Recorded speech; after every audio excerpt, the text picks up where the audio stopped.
You had asked me about what I think about the new federal state of China and the whistleblower movement. Yeah. I cannot imagine, Nicole, what it must be like to be operating inside China, possibly working for the CCP, possibly being a CCP member, and moving information to NFSC to get out to the public across the world, really, not just the United States, but across the world.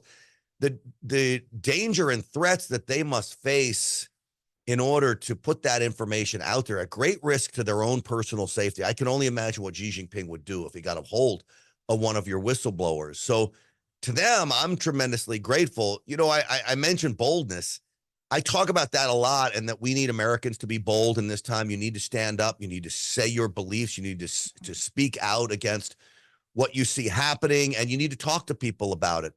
Yeah. I think this is a level of boldness that thankfully we don't require yet of citizens. I think there are a select few inside government. You've seen some of the whistleblowers come out of the FBI. That takes great strength. For the most part, everyday Americans don't need that kind of boldness. We're not being risked being put to death. Now, some of us are at risk of going to prison, as we've seen, which is very similar to what we see in China, thanks to the CCP and other communist nations. But overall, it's not quite the level of what they face there.